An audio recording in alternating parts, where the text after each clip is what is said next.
यत्पादम्बुजरेणुः पियानं निजाचार्यान् प्रणमामि मुहुर्मुहुः। यदनुग्रहतो जन्तु सर्वदुःखातिको भवेत् तमहं सर्वदा वन्दे श्रीमद्वल्लभनन्दनम्। अज्ञानतिमिरान्धस्य ज्ञानाञ्जनशलाकया चक्षुरुन्मीलितं येन तस्मै श्रीगुरवे नमः। नमामि हृदये शेषे लीलाक्षीरब्धिशायिनं लक्ष्मीसहस्रलीलाभिः सेव्यमानं कलानिधिं। चतुर्विश्य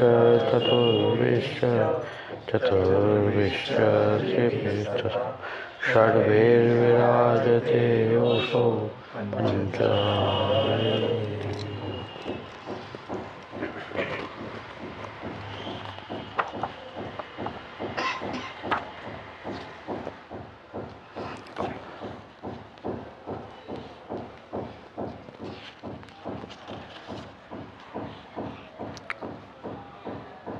पाछे पूरणमल गयो तब और वैष्णव राजसी कितने ने कही कि जो आज्ञा हो तो हम मंदिर संवरावे। तब श्री आचार्य जी कहे पूरणमल आय के संवरावे को। भाव प्रकाश सो यही थे जो प्रभु ने पूरणमल को मंदिर संवरावे की आज्ञा दी है, सो पूरणमल को मनोरथ सिद्ध करावनो है। ता पाछे पूरणमल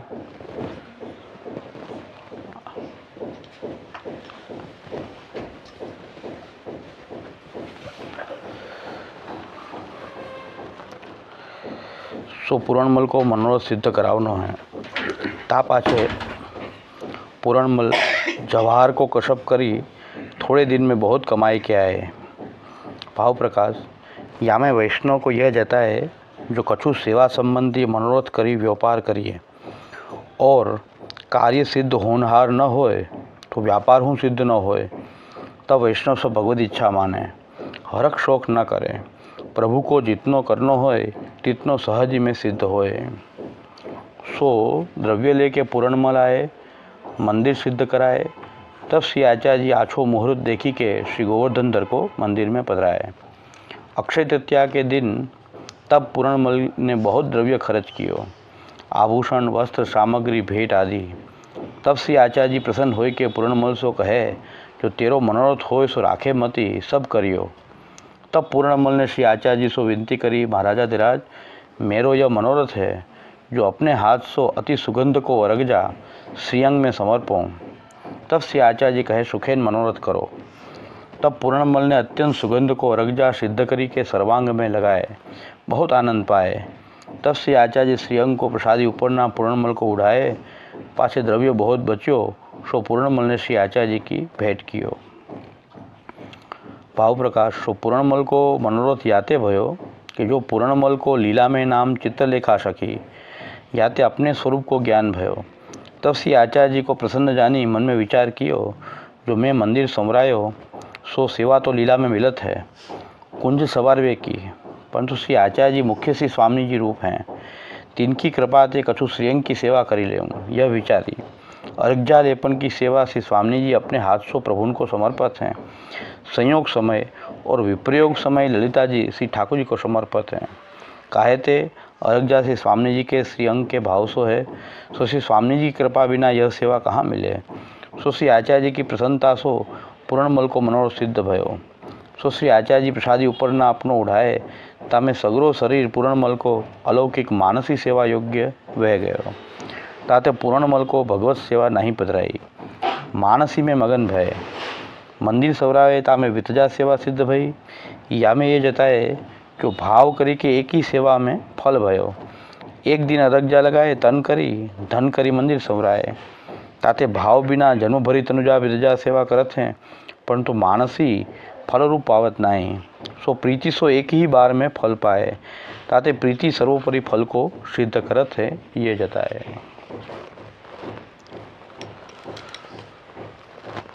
આપણો વિષય એ ચાલે છે કે આ પૂરણમલની આખી જે વાર્તા જે છે એમાં ભગવદ લીલા જે છે એને સમજવાની જે દ્રષ્ટિ છે એ દ્રષ્ટિથી પૂજ્ય શ્યામુદાએ સમજાવ્યું છે કે ભગવદ લીલાને કેમ સમજવી. ઠાકોરજીને સિદ્ધાંતનું કોઈ બંધન ન હોઈ શકે. પ્રભુ કરતુમ અકર્તુમ અન્યથા કરતુમ હોવાથી, એટલે પ્રભુ જે કાંઈ કરે એનાથી કોઈ સિદ્ધાંત સ્થાપિત થઈ જાય એવું ભક્તિ માર્ગમાં ન માની શકાય, અવતાર કાળમાં માની શકાય. પણ ભક્તિ માર્ગમાં બધું ભક્તિ અનુકૂળ ભગવાનની જે લીલા છે એવું અનવતાર કાળમાં આપણે ન માની શકીએ. પણ ભગવદ લીલાને સમજવા માટે અનવતાર કાળમાં શ્રી મહાપ્રભુજી કહે છે કે ભાઈ અવતારકાલીનમાં તો ભગવાન પોતાના સ્વરૂપ બલથી જ બધો અનુભવ કરાવતા હોય છે, પોતાનું મહાત્મ્ય પણ સ્વરૂપ બલથી જ એ દ્રઢ કરાવતા હોય છે. પણ અનવતાર કાળમાં શ્રી મહાપ્રભુજીએ આપણને 4 ઇન્દ્રિય સ્થાનીય એ 4 સિદ્ધાંત આપેલા છે: શરણાગતિ, સમર્પણ, સેવા, ભક્તિ. તો અહીંયા આપણે જે વિચાર કરીએ છીએ શરણાગતિનો આપણે વિચાર કર્યો, સમર્પણનો થોડો ઘણો વિચાર કર્યો છે, પણ આજે આપણો વિષય સમર્પણનો છે કે આ સમર્પણની જે ઇન્દ્રિય જે છે એના દ્વારા આપણે જ્યારે જગતમાં જે કાંઈ થઈ રહ્યું છે યા ભગવાન કે પ્રભુ જે કાંઈ કરી રહ્યા છે એને સમર્પણની આ ઇન્દ્રિય દ્વારા આપણે એને જોશું તો કંઈક ભગવદ લીલા આપણને સમજમાં આવશે કે આ શું ભગવદ લીલા છે. તો એ ભગવદ લીલાને સમજવા માટેની આપણી એક બીજી ઇન્દ્રિય સ્થાનીય જે છે એ સમર્પણનો સિદ્ધાંત શ્રી મહાપ્રભુજી આપેલો છે. જેમ આપણે શરણાગતિમાં જોયું કે ભાઈ અષ્ટાક્ષર બોલવાનું, મનમાં શરણાગતિની ભાવના કરવી, ત્યાર પછીના સ્ટેપમાં અન્યાશ્રય ત્યાગ કરવો, અવિશ્વાસનો ત્યાગ કરવો, પછી પ્રાપ્તમ સેવેત નિર્મમ, એ પ્રકારના 4 સ્ટેપ આપણે શરણાગતિમાં સિદ્ધ કરવા માટે આપણે 4 સ્ટેપ આ રીતે ચડીએ તો વિવેક ધૈર્ય સહિતની એક શરણાગતિ આપણામાં દ્રઢ થાય.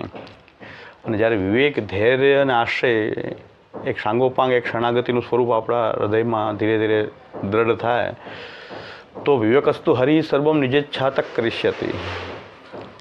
તો વિવેકથી એ સમજાય છે આપણને કે પ્રભુ જે કાંઈ કરી રહ્યા છે એની નિજ ઈચ્છાથી કરી રહ્યા છે, અને પ્રભુ જે કરી રહ્યા છે એ આનંદાત્મક સ્વરૂપ હોવાથી તો એ સ્વતઃ જે કાંઈ કરી રહ્યા છે એમાં કે એનો આનંદ જ અભિવ્યક્ત થઈ રહ્યો છે ભગવાન આનંદાત્મક હોવાથી. અને અનાયાસ એને હર્ષાદ ક્રિયમાણા ચેષ્ટા લીલા થઈ જાય છે. એટલે આ લીલા સમજાય. લીલામાં આપણે સમજવાની પાત્રતા આપણને જ્યારે વિવેક ધૈર્ય આશ્રય દ્રઢ થાય તો આપણે આ લીલાને સમજી શકીએ કે પ્રભુ જે કંઈ કરી રહ્યા છે કરતુમ અકર્તુમ અન્યથા કરતુમ રૂપે જે કંઈ કરી રહ્યા છે કંઈક ભગવદ લીલા છે. અને ભગવદ લીલામાં કેવલ આનંદનું જ ઉચ્છલન થઈ રહ્યું છે. એટલે ભગવાન પોતાના આનંદને જ એમાં અભિવ્યક્ત કરી રહ્યા છે અને એ આનંદને જ લઈ રહ્યા છે. એ લીલાનું એક સ્વરૂપ આપણને શરણાગતિથી પણ આપણે લીલાની દૃષ્ટિ આપણે વિકસિત કરી શકીએ. કારણ કે પૂર્ણમલની વાર્તામાંથી જો બધા સિદ્ધાંત તરીકે આપણે એને મૂકવા જશું તો આમાં ભાવપ્રકાશકાર એમ કહે છે કે શ્રીનાથજીના મંદિરમાં જઈ અને એક દિવસની તનુજા વિત્ત ધરવાથી વિતજા થઈ ગઈ તો મહાપ્રભુજીનો જે સિદ્ધાંત જે છે તત્સિદ્ધિ તનુ વિતજા, અને આ અહીં જે પ્રકટ થઈ રહી છે વાત કે એક દિવસની તનુજા વિદ્યાથી એમને માનસી સિદ્ધ થઈ ગઈ. તો એમાં આપણે ઘણા લોકો મિસગાઈડ થયા છે અને થતા રહે છે. કારણ કે આ શરણાગતિ, સમર્પણ, સેવા અને ભક્તિ એનાથી ભગવદ લીલાને જોવામાં આવે તો આપણને સમજાશે કે ભગવદ લીલા કંઈક પ્રભુની કંઈક બધી જ જે લીલાઓ જે છે એ ભક્તિ અનુકૂળ નથી હોતી કે ભક્તિ માટે જ હોય એવું જરૂર નથી, કે એનાથી ભક્તિ જ આપણને પ્રાપ્ત થાય એવું જરૂર નથી. કારણ કે લીલામાં પણ ઘણી બધી વસ્તુ એમાંથી મહાપ્રભુજી સેવામાં જે પાર્ટ લીધો છે, કારણ કે સેવા એ આપણી ભક્તિ છે. અને અવતારકાળમાં તો ભગવાન પોતાનું સ્વરૂપ બલથી કોઈ પણ રીતે પોતે સ્વરૂપ બલથી એ મહાત્મ્ય જ્ઞાનપૂર્વક સર્વતોધિક સુદર્શન સ્નેહ જે છે ભગવાન પોતાનું સ્વરૂપ બલથી કરાવતા હોય છે. પણ એ વાતને જો આપણે અત્યારે અનવતારકાળમાં લાગુ કરવા જઈશું તો ભગવાનની આ પણ એક લીલા છે, અનવતારકાળની પણ એક લીલા છે. અવતારકાલીન લીલા છે તો અનવતારકાલીન પણ એક ભગવાનની લીલા છે. એમાં તો ભક્તિ અને શરણાગતિ જ ઉપાય છે કે એ લીલાને અનુકૂળ થઈને એ લીલામાંથી આપણો ઉદ્ધાર થાય, આપણો નિરોધ સિદ્ધ થાય. જેમ વ્રજભક્તોનો નિરોધ થયો એમાં આપણો નિરોધ સિદ્ધ થાય અને આપણે આ માર્ગમાં જે છે લીલા પ્રવેશ આદિ જે કંઈ સેવા ફલની અંદર બતાવેલા ફલ છે એ તરફ આપણે આગળ વધી શકીએ. તો અહીં તાત્પર્ય એ છે કે ભાઈ આ વાર્તામાં કંઈ અપવાદ હોય એને લોકો સિદ્ધાંત બનાવી દે. તો ભગવદ લીલા તો બધી પ્રકારની થઈ રહી છે, એમાં શ્રી મહાપ્રભુજીનો સિદ્ધાંત શું છે એ આપણા મગજમાં રાખી અને આપણે એ વાર્તામાં શ્યામુદાએ સ્પષ્ટ સમજાવ્યું છે અહીં કે વાર્તા પ્રસંગ કોઈ ભગવદીની કથા નથી કે નથી શ્રી આચાર્યચરણની કથા, આ કૃષ્ણ લીલાની કથા છે. કે ખાલી ભગવદીયની કથા નથી પણ એ ભગવાનની એક લીલા છે. ભગવદીયોના દ્વારા એ કૃષ્ણ કથા છે. આ તો જેમ ભાગવતમાં કૃષ્ણ કથા છે એમ આપણે 84 ને 252 પણ કૃષ્ણ કથાના રૂપમાં જોવું જોઈએ. તો કૃષ્ણ કથા કેવી રીતે કે એમાં ભગવદીનું ચરિત્ર છે, આચાર્યચરણનું પણ ચરિત્ર આવે છે, પણ અહીં મુખ્ય તો કૃષ્ણ છે, શ્રી ઠાકોરજી છે. અને એ ઠાકોરજી જે છે એમની એક લીલા ભક્ત સાથેની જે લીલા જે છે એ દ્રષ્ટિથી વાર્તાને જોવાનો એંગલ આપણો જે છે એને આપણે સમજવા પ્રયત્ન કરીએ છીએ. તો સમર્પણ જે છે, સમર્પણ શરણાગતિ પછી જ સમર્પણ થઈ શકે, અને સમર્પણ પાછું સેવાર્થ હોય, અને સેવા જે છે એ ભક્તિરૂપ છે. આ આપણી પ્રોસેસ છે કે શરણાગતિ સિવાય સમર્પિત કોઈ થઈ શકે નહીં. જે શરણાગત નથી એ સમર્પિત કેમ થશે પ્રભુને? અને સમર્પિત પણ ભગવત સેવાર્થ હોય છે. તો સેવા અને સમર્પણ બે સાથે જ આપણે જોવું જોઈએ કે ભાઈ સેવા વિનાનું કોઈ સમર્પણ હોતું નથી, સેવાર્થ જ સમર્પણ હોય છે. સિદ્ધાંત રહસ્યની એક ટીકા જોઈએ તો બધા ટીકાકારોનો એક મત છે કે સેવાર્થ સમર્પણ છે, સેવાર્થ દોષ નિવૃત્તિ છે. દોષ નિવૃત્તિ અર્થ કોઈ બ્રહ્મ સંબંધ આપવામાં આવતું નથી ખાલી દોષ નિવૃત્તિ માટે, પણ સેવાર્થ દોષ નિવૃત્તિ એ દરેક ટીકાકારનો એક મત છે અહીં કે સેવાર્થ દોષ નિવૃત્તિ છે. કે દોષની નિવૃત્તિ માટેની કોઈ પ્રોસેસ નથી, પણ સેવામાં દોષ પ્રતિબંધક ન થાય એની આ પ્રોસેસ છે બ્રહ્મ સંબંધ. તો આપણું જે સમર્પણ છે શરણાગતિથી સમર્પણ. તો શરણાગતિમાં વિવેકસ્તુ હરિ સર્વમ નિજેચ્છા તક કરિષ્યતિ, અન્યાશ્રય ત્યાગ અને ષડવિધ શરણાગતિ. આ બધું શરણાગતિના માર્ગમાં આપણે જ્યારે વિચાર કરીએ ત્યારે આપણે હવે પછી એ શરણાગતિ જ્યારે થઈ ત્યારે ભગવાનનું મહાત્મ્ય જ્ઞાન જે છે એ શરણાગતિથી આપણને મહાત્મ્ય જ્ઞાન થાય છે. અને એ શરણ મંત્રનું આપણે ત્યાં નિરંતર અવગાહન જપ અને મહાપ્રભુજીના ગ્રંથો, શરણાગતિ પછીના કર્તવ્યો પણ છે કે ભાઈ મહાપ્રભુજીના ગ્રંથોનો પાઠ કરવો. એ ગ્રંથોનો પાઠ કરવાથી એક તો ભગવાન મહાત્મ્ય શરણાગતિથી દ્રઢ થાય, ત્યાર પછી ભગવાન મહાત્મ્ય દ્રઢ થયા પછી કૃષ્ણ કથા આપણમાં પ્રવૃત્ત થતા હોય, તેના શ્રી મહાપ્રભુજીના ગ્રંથોમાં પ્રવૃત્ત થતા હોય તો એક વસ્તુ આપણને સમજાય કે આપણે શ્રી કૃષ્ણના અંશ છીએ. કૃષ્ણ જે છે એ અંશી છે, અને અંશી અને અંશ જે છે એનું નિરંતર જે છે એ તાદાત્મ્ય છે. એ વાત આપણને શ્રી મહાપ્રભુજીના ગ્રંથોથી શરણાગત થઈએ ત્યારે તો મહાત્મ્ય જ્ઞાન સમજાઈ રહ્યું છે ભગવાનનું. અંશાંશી ભાવ તો ત્યાં પણ આવી રહ્યો છે, પણ મહાત્મ્યથી આવી રહ્યો છે. અને એ મહાત્મ્ય જ્ઞાનથી આગળ આપણે તાદાત્મ્ય આપણે અનુભવમાં આવે કે ભાઈ હું ભગવાનનો એ નિત્ય અંશ છું, એ મારો અંશી છે, એનાથી હું છૂટો કેમ રહી શકું? ભગવાનની શરણાગતિમાં પ્રભુની અંતર્યામી રૂપેણ એ જે છે એ ભગવાનનો અનુભવ અંતર્યામી રૂપથી થાય છે. આત્મનૈવેદ્ય કાર્પણ્ય એમાં અંતર્યામી રૂપ પ્રભુનું જે છે પરમાત્મા છે કે જે મારા જીવાત્માની અંદર બિરાજી રહ્યો છે. આપણા બ્રહ્મવાદની દ્રષ્ટિથી જોઈએ તો આપણું એક ભૌતિક શરીર, એની અંદર જીવાત્મા એ આધ્યાત્મિક શરીર આપણું, અને એની અંદર જે પરમાત્મા જે છે એ આપણું આધિદૈવિક રૂપ છે. તો આપણું જ એક આધિદૈવિક રૂપ જો આપણું અંદરની આત્મા હોય તો એ પરમાત્મા રૂપ જે શ્રી કૃષ્ણને આપણે જોવા માંડીએ ત્યારે આપણને સમર્પણનો ભાવ, આ દૃષ્ટિથી જ્યારે આપણે કૃષ્ણને જોઈએ કે હું એનો નિત્ય અંશ છું, અંશીથી હું છૂટો છું જ નહીં, તેનાથી છૂટો કેમ રહી શકું? અને આ પરમાત્મા રૂપે મારી અંદર રહેલો છે, એના દ્વારા પરમાત્મા રૂપે એને જાણવાથી શ્રી મહાપ્રભુજી આજ્ઞા કહે કે સ્નેહ પ્રકટ થાય છે. મહાત્મ્ય જ્ઞાન અને સર્વતોધિક સુદૃઢ સ્નેહ. એટલે સમર્પણની પ્રક્રિયામાં આપણે આવીએ છીએ ત્યારે હવે જ્યારે સમર્પિત થઈને સેવા કરીએ છીએ ત્યારે સેવા ખાલી સેવા નથી હોતી, પણ એ ભક્તિ હોય છે. આપણી અંદર રહેલા જે ભક્તિભાવ જે છે એનો અનુભાવ જે છે આપણે પ્રકટ કરી રહ્યા હોય છે સેવા દ્વારા. એ આપણી ભગવત સેવા છે. તો ઘણા બધા પ્રશ્નો બનાવીને હોય છે ભગવત સેવાનો પ્રકાર જોવે. આજે જ વૈષ્ણવ આવ્યા હતા બધા, યુએસથી એક વૈષ્ણવ આવ્યા હતા કે અમારે આટલી લાઈફમાં સેવા થઈ કેમ શકે, આ બધું આમાં લખ્યું છે, આ બધું આવું અમે કેમ કરીએ. તો સેવાની પુસ્તક કોઈ જોઈ લે તો હવે આટલું બધું અમે કેમ કરવું, કેવી રીતે કરવું. તો મેં કીધું એ બધું વસ્તુ અત્યારે છોડી દો, પણ સેવા જે શું છે, સેવા મુખ્યત્વે સેવા શું છે કે આપણે જે કાંઈ છીએ એ પ્રભુના અંશ છીએ. મારું આદિદેવિક રૂપ જે છે ભગવાન છે એનાથી હું દૂર ન રહી શકું. તો જે એનાથી દૂર ન રહી શકું કારણ કે મારું આદિદેવિક રૂપ છે, મારી અંદર તો છે જ, પણ એનો બહાર એનો હું અનુભવ કરી શકું એ ભાવના આપણને જાગૃત થાય. તો એની સાથે જે રીતે તમે જે સ્થિતિમાં રહો છો એ સ્થિતિમાં તમે એ પ્રભુની સાથે રહો, એને અમે સમર્પણ કહીએ છીએ, એને સેવા કહેવામાં આવે છે. મહાપ્રભુજી આપણને સાથે રહેવાનું શીખવાડી રહ્યા છે. આ તો બધા પાછળથી વિસ્તાર થયો છે સેવાનો એટલો બધો, તો અને બધા માટે તો છે નહીં.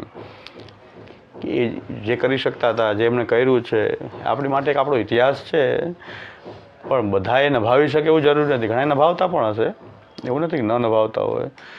પહેલી વાર પ્રારંભિક દ્રષ્ટિથી કોઈ જોવે આ બધી પુસ્તક કે ભાઈ સેવા કરવી છે તો પુસ્તક લીધું, રીત કોઈ ઘરનું રીતનું પુસ્તક લીધું તો હોય આટલું બધું તો કેમ કરવું, શરૂઆત જ એવી હોય તો એમ થાય. એટલે શ્યામુદાય તો એમ કે કોઈને જુલાબની ગોળી ના આપવી હોય તો સેવાની પુસ્તક વંચાવી દો. એટલે એ બધા આજે જ કહેતા હતા કે અમે તો ડગાઈ ગયા, કેમ કરવું, આમાં અમારી આવી લાઈફસ્ટાઈલ એવી છે ત્યાંની, આ તમારું બધું ઘરનું વાતાવરણ આવું છે તો કરવું કેમ આટલું બધું. મેં કીધું એ બધું છોડી દો, પણ સેવા હું પરમાત્મા છે મારો, જે મારી અંદર જ બિરાજી રહ્યો છે, એના વગર હું રહી ન શકું. એની સાથે જીવવાનો પ્રકાર છે. તો જીવન તો કેમ તમારું જે જીવન હશે એમાં જ તો સેવા થશે ને.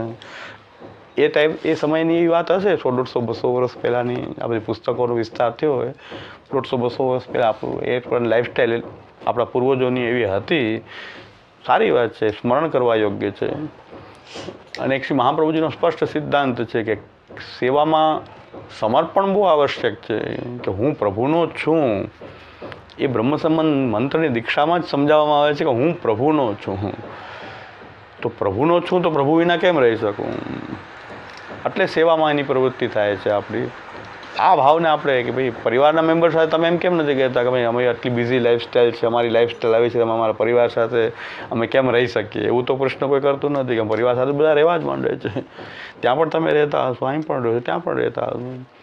તો પ્રભુ પણ આપણા એક પરિવારના જે છે એ સૌથી મોટા મેમ્બર, આધિદૈવિક સ્વરૂપ જે છે, આધિદૈવિક મેમ્બર છે. પણ એની સાથે મારે રહેવું છે.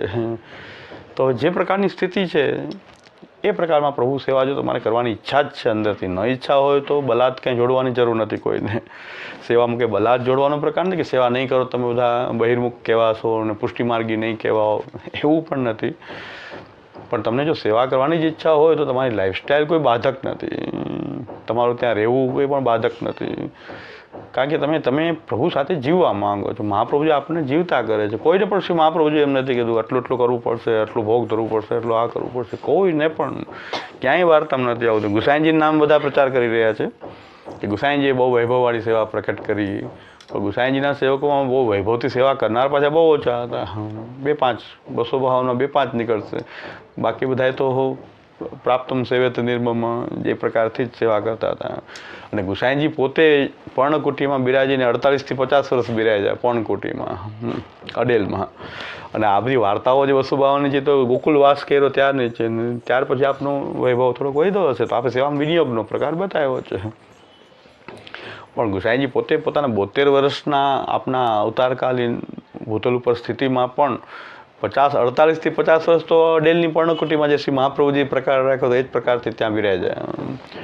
અને ઉત્તરાર્ધ કાળમાં ગોકુલ વધારીને જ્યારે બિરાજ્યા છે ત્યારની આ બધી વાર્તાઓ છે. અને એમાં પણ ગયા વખતે જ મેં વાત કરી કે ગુસાઈજીના નામે કોઈ કહેતો હોય કે રાગભોગ શૃંગાર વગર સેવા ન થાય તો મા બેટીને ગુસાઈજીએ એ જ બધા કે તમે કેમ જીવો છો એ બતાવો. મા બેટી કીધું અમે નિષ્કિંચન બિલકુલ છીએ, કોઈ અમારી પાસે કોઈ વસ્તુ નથી, અમે સેવા કેમ કરીએ. એટલે ગુસાઈજી કીધું તમે કેમ જીવો છો, તમારો શું જીવનનો પ્રકાર છે. એમને જાણ્યું કે અમે તો ખાલી રોટલી લઈ લઈએ છીએ બાજરાની કે. તો ગુસાઈજી કીધું ભોગની વ્યવસ્થા થઈ ગઈ, તમે બહાર કંઈક પણ ખાતા હશો તો એ ઠાકોરજીને પહેલાં ધરી દેવાનું છે. તો ભોગની વ્યવસ્થા તો થઈ ગઈ. તો વસ્ત્રનું શું કરવું, કે તમે કાંઈક પહેરતા તો હશો, કંઈક એકાદ વસ્ત્ર નવું લ્યો ત્યારે ઠાકોરજી માટે, આપણા ઠાકોરજી તો છોટા હોય છે, એમાંથી કિનખાબ ને આન તે ને એવું બધું તો ન આવે કે જે તમે લ્યો છો એમાંથી કટકો કાપીને એમાંથી ઠાકોરજી વસ્ત્ર બનાવી દીધું. પછી બંટાનું શું કરવું, મેવાનું શું કરવું? તો ગુસાઈજી કીધું કે બાજરાને પલાળી દીધું એકદમ કોમલ થઈ જાય તે તમારી માટે મેવો, એ જ બંટામાં. તો ગુસાઈજી ક્યાં રાગભોગની આજ્ઞા કરી? તો જેની પાસે હતું એને પ્રકાર બતાવ્યો, નહોતું એને તો ગુસાઈજી પણ આવો જ પ્રકાર બતાવ્યો કે તમારું જે જીવન છે એ પ્રકારથી તમે પ્રભુને સમર્પિત થાઓ.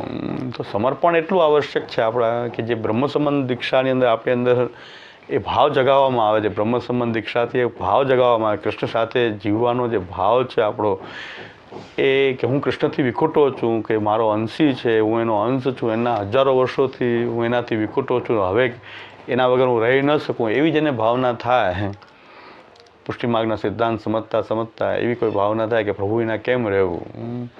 તો બ્રહ્મ સંબંધ મંત્રની અંદર એક સમર્પણનો ભાવ આપણી અંદર સ્થાપિત કરવામાં આવે છે અને એના દ્વારા હું કૃષ્ણનો છું એ ભાવનાને જીવંત રાખવા માટે સેવા વિના આ ભાવ પાછું જીવંત ન રહેશે. ખાલી દીક્ષા આપી દઈને કૃષ્ણ સાથે જો આપણે ઠાકોરજી સાથે ન રહીએ તો આ ભાવ પણ પાછો આપણો કરમાઈ જાય. જે ભાવ જાગૃત થયો છે એ સેવાની પ્રક્રિયાથી એ ભાવ આપણો જે છે કૃષ્ણ સાથે રહેવાનો જે આપણો જે ભાવ છે, હું કૃષ્ણનો છું, એ બીજરૂપે મંત્રના અંદર આપણે પંચાક્ષરમાં હું કૃષ્ણનો છું, કૃષ્ણ હું તમારો છું, એ આખું જીવન પર્યંત નભાવવું એ સેવા છે. સેવા દ્વારા જ આ ભાવ જીવન પર્યંત ખાલી બોલી દઈએ, કોઈ પંચાક્ષરની માલા જપી લે તો એ સમર્પણ નહીં કહેવાય, પણ એ પ્રકારે જીવન જીવવા માંડશે. એની શરૂઆત તો કેવી હશે? એ સમર્પણના જેમ શરણાગતિના જે સ્ટેજ છે એમ સમર્પણના પણ સ્ટેજ હશે ને. તો સમર્પણના પ્રથમ તો કદાચ કોઈ મહાપ્રભુજીની આજ્ઞા છે કે આપણે સેવા કરવી જોઈએ, એમ કર્તવ્ય બોધથી પણ સેવામાં જોડાઈ શકે. કોઈ એમ થાય કે મહાપ્રભુજીની આજ્ઞા કૃષ્ણ સેવા સદાકાર રહ્યા છે તો આપણે સેવા કરવી જોઈએ, કર્તવ્ય બોધથી કદાચ સેવામાં જોડાઈ જાય. પણ એના સમર્પણ જે છે એનો વિકાસ જે છે આપણે ત્યાં 4 ગ્રંથોથી જે શ્રી મહાપ્રભુજીએ આપણને બતાવ્યો છે એમાં હાઈટ એકદમ નિરોધ લક્ષણમાં શ્રી મહાપ્રભુજી કે યશ્યવા ભગવત કાર્યમ યદા સ્પષ્ટમ ન દશ્યતે તદા વિનિગ્રહસ્તસ્ય કર્તવ્ય તે વિનિશ્ચય. તો એ કે જે ભગવત સેવામાં પ્રત્યક્ષ કે પરોક્ષ, જે ભગવત સેવામાં જે પણ વસ્તુ વિષય કે જે કંઈ વ્યવહાર ભગવત સેવામાં પ્રત્યક્ષ કે પરોક્ષ જેનો વિનિયોગ થઈ શકતો નથી એ આપણા કામની વસ્તુ નથી. એ પ્રકારનું ભાવનું એ સમર્પણનું એ હાઈટ બતાવવામાં આવી છે. શરૂઆત તો ક્યાંથી થાય છે? બ્રહ્મ સંબંધે લઈ અને ઠાકોરજી પધરાવી અને એ સેવામાં જોડાઈ જાય. સેવકા નામ યથાલોકે વ્યવહાર પ્રસિદ્ધતિ. તો આજે આપણને સમજાતું નથી આ સેવકા નામ યથાલોકે શું છે. પહેલાંના સમયમાં ઘરમાં રહેતા જે દાસ હતા એ પરિવારના મેમ્બરની જેમ રહેતા હતા અને એ પરંપરાથી એ ઘરમાં વંશ પરંપરાથી પણ દાસો હતા કે જે ઘરની અંદર એ રહેતા હતા. એને માલિક અને નોકર કરતાં ઘરનો એક સભ્ય હોય એવો ભાવ સ્થાપિત થઈ જતો હતો. હતા માલિક અને નોકર જ, એક ઘરના મેમ્બર જેવો એની સાથે તાદાત્મ્ય થઈ જતું હતું. તો મહાપ્રભુજી એ દ્રષ્ટિએ કહે છે સેવકા નામ યથાલોકે. અત્યારના કોઈ સેવક વર્ગ કે નોકર વર્ગ સાથે એની તુલના નથી, પણ એ સમયમાં જે રીતે રહેતા હતા અને એ સ્વામીને યોગ્ય વસ્તુઓ સિદ્ધ કરીને જે કાંઈ એને ભોગની વસ્તુ છે એટલે કે જેના ઉપભોગની વસ્તુ છે એમાં એ મદદરૂપ થતા હતા.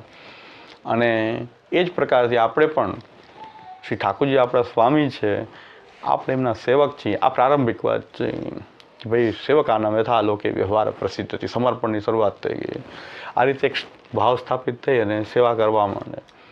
પણ નિરોધ લક્ષણ સુધી પહોંચતા તો એમ થઈ જાય કે જે ભગવત સેવામાં પ્રત્યક્ષ કે પરોક્ષ વિનિયોગ લાયક નથી એમાંથી એ આપણા કામની વસ્તુ નથી. હું કેવલ ભગવત સેવાર્થ જ છું, મારું જે કાંઈ છે એ ભગવત સેવાર્થ જ છે. એવો ભાવ મહાપ્રભુ કહે છે કે હરિમૂર્તિ સદા ધ્યેયા સંકલ્પાદ વિતત્રહિ દર્શનમ સ્પર્શનમ સ્પષ્ટમ. એ ન્યાયથી આગળ કે બધું જ પ્રભુની સેવામાં ઠાકોરજી માટે આપણા બધા જ વિષયો જે છે એ ભગવત સેવા માટે જ છે, પ્રભુ સેવા માટે જ છે. હું પ્રભુ સેવા માટે છું, મારું જે કાંઈ પણ છે એ પ્રભુ સેવાર્થ છે. એ ભાવની દ્રઢતા થઈ જવી. ઓલું બોધાત્મક છે, શરૂઆતમાં આપણને બોધ તેર જ, પણ આપણું એ પ્રકારનું જીવન નથી. આની પહેલાં પણ આપણે ચાર્ટ જોયો હતો કે સમર્પણમાં જે અહંતા મમતા જે છે અને સમર્પણ કઈ રીતે અહંતા મમતાની અંદર આવૃત્તિ કરી લે છે. પહેલાં ક્યાંક થોડુંક સમર્પણ છે, અહંતા મમતાનો વર્તુળ મોટું છે. સમર્પણ એમાં શરૂઆત થઈ છે એટલે ક્યાંક સમર્પણનો ભાવ થોડો ઘણો જ છે. પછી અહંતા મમતાની પ્રબલતા તો રહેલી છે, પણ ધીરે ધીરે આ વિકસિત થઈ અને આ સર્કલ મોટું થઈ જાય ને અહંતા મમતા એની અંદર બધી આવી જાય, સમર્પણના ભાવની અંદર બધી અહંતા મમતા આવી જાય. એવો વિકાસ જે છે સેવા કરતાં કરતાં, સમર્પિત થઈને સેવા કરતાં કરતાં એવો વિકસિત આપણો ભાવ થાય છે. અને હવે આ સમર્પણથી ભગવદ લીલા તરફ કેમ જવું એ વિષય છે. સમર્પણને સમજાવવાનો વિષય તો આ સમર્પણ આ જ છે કે ભાઈ બ્રહ્મ સંબંધ દ્વારા આજે આપણે ઠાકોરજીને સમર્પિત થઈએ છીએ. પણ હવે ભગવદ લીલા કેવી રીતે, આ ઇન્દ્રિય કેમ છે, ભગવદ લીલાને જોવાની ઇન્દ્રિય સમર્પણ કેવી રીતે બની જાય છે? તો એ સમર્પણમાં આપણે જ્યારે બ્રહ્મ સંબંધ મંત્ર જોઈએ છીએ ત્યારે જ એ મંત્રનું વારંવાર અવગાહન કરીએ, એનું સ્મરણ કરીએ, જે નવરત્નમાં નિવેદનંતુ સ્મર્તવ્યમ સર્વથા તાદર્શૈ જનૈહિ. તો તાદર્શી જનો વચ્ચે આ નિવેદનનું અનુસંધાન કરીએ. આ સિદ્ધાંત રહસ્યનું સમર્પણ, ત્યાર પછી નવરત્નમાં આવેલું સમર્પણ કે જેની અંદર આપણે નિરંતર આ મંત્રનું અવગાહન કરીએ. તાદર્શી જનો એકત્ર થાય તો બધા વચ્ચે આનું અવગાહન થવા માંડે. તો ધીરે ધીરે એમાં સ્પષ્ટ આવે છે શરૂઆતમાં કે હજારો વર્ષોથી પ્રભુથી આપણે જુદા છીએ. હજારો વર્ષોથી જે છે એ પ્રભુથી આપણે જુદા છીએ. તો એનો મતલબ શું છે કે ભગવદ લીલા જે છે કે આ એક લીલાને કારણે આપણે પ્રભુથી છૂટા છીએ. આ એક પ્રભુની એ લીલા છે. કારણ કે પ્રભુનું કાર્ય એવું આપણે જોઈ રહ્યા છીએ કે પ્રભુથી આપણે છૂટા પડ્યા. તો શું કામ છૂટા પડ્યા, શા માટે છૂટા પડ્યા, એ બધું નવરત્નના આધારે આપણે જ્યારે જોઈએ. અંતઃકરણ પ્રબોધ, એમાં શ્રી મહાપ્રભુજી અંતઃકરણ પ્રબોધ પોતાના અંતઃકરણને એ સમજાયું કે ઠાકોરજી આપણા સ્વામી છે, પણ લૌકિક સ્વામી નથી. એ આપણા જે નિજ નિસર્ગ પ્રભુ જે છે કે એ આપણા અંશી હોવાથી એ આપણે એમનો સ્વીકાર કરીએ કે ન કરીએ, નિજ નિસર્ગ પ્રભુ એ ઠાકોરજી છે આપણા. તો એ આગળ જતા અંતઃકરણ પ્રબોધમાં કે પ્રભુ આપણને ક્યારેય છોડશે જ નહીં અને પ્રભુ એ આપણી પાસે જે કાર્ય કરાવવું હશે એટલું આપણી પાસે કાર્ય કરાવે છે. એટલે સેવા પણ પ્રભુ કરાવી રહ્યા છે, સેવા પણ પ્રભુ કરાવી રહ્યા છે. એવો ભાવ જ્યારે આપણને અંતઃકરણ પ્રબોધથી જાગૃત થાય કે આપણને પ્રભુ કરાવી રહ્યા છે, આપણે સેવા નથી કરી રહ્યા, પ્રભુ કરાવી રહ્યા છે.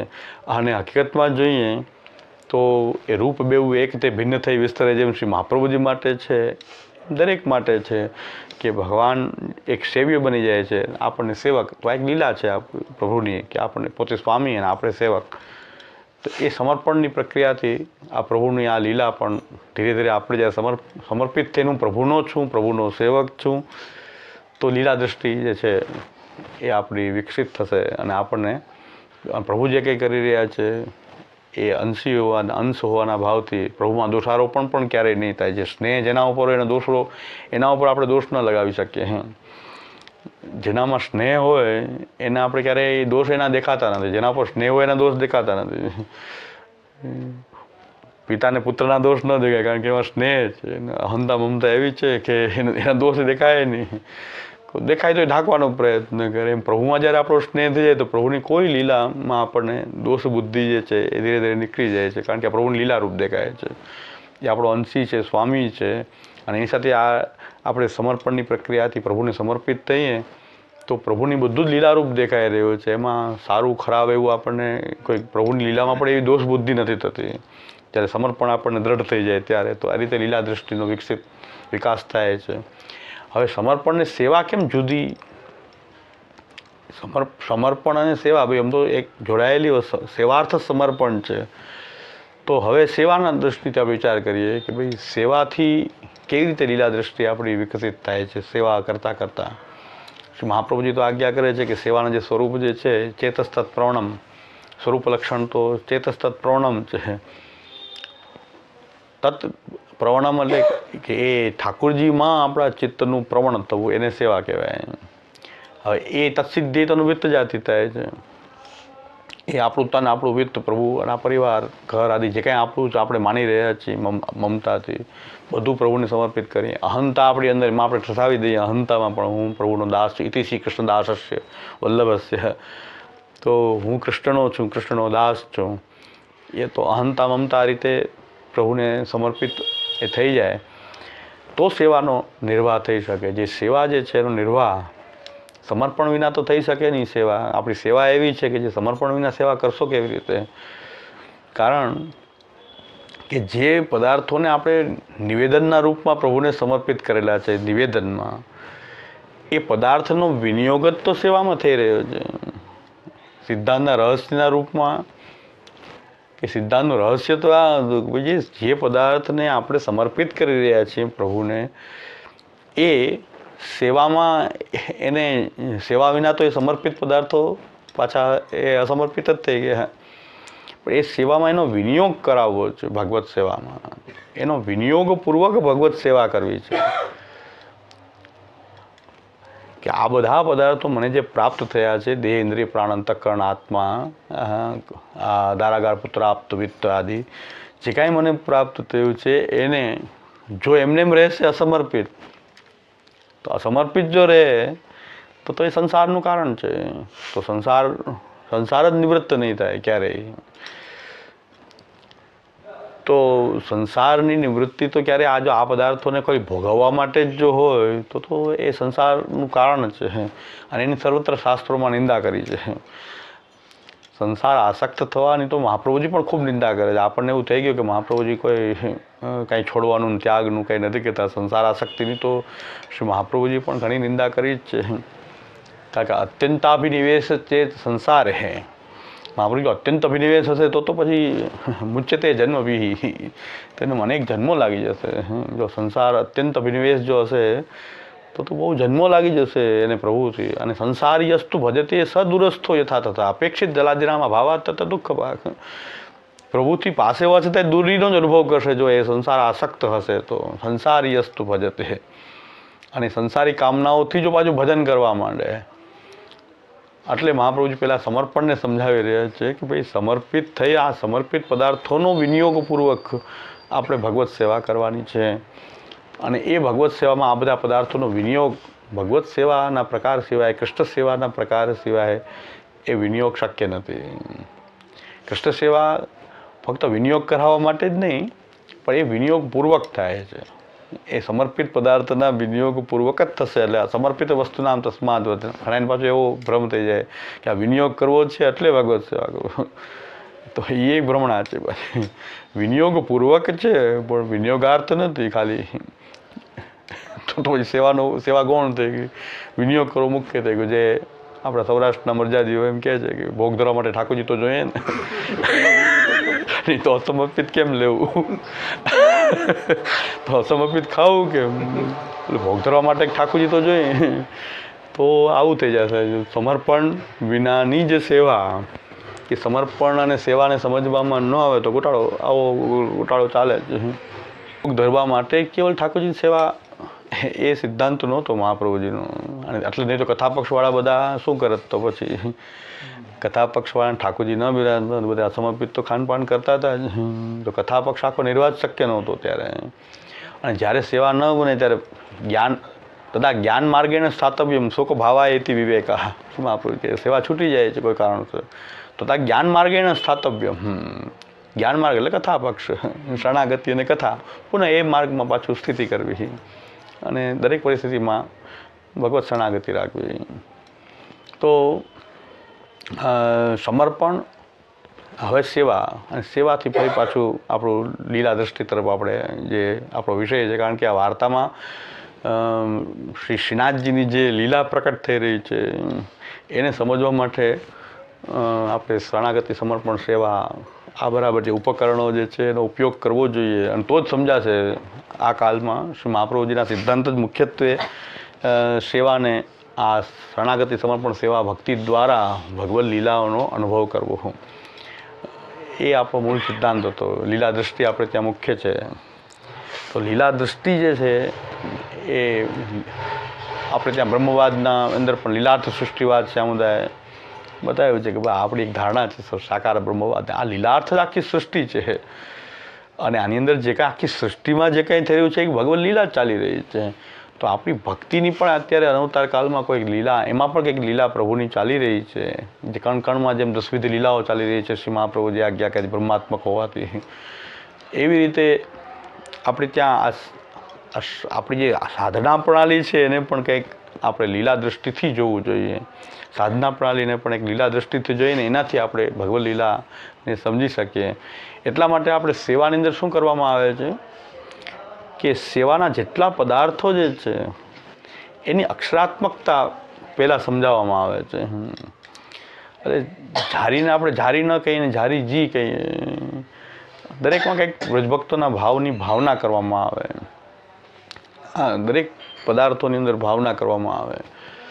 તો એ સેવાનો એક આંતરપક્ષ આપણો ભાવનાનો એવો છે કે સેવામાં દરેક વસ્તુને આપણે ભગવદ રૂપતા એની સમજીએ.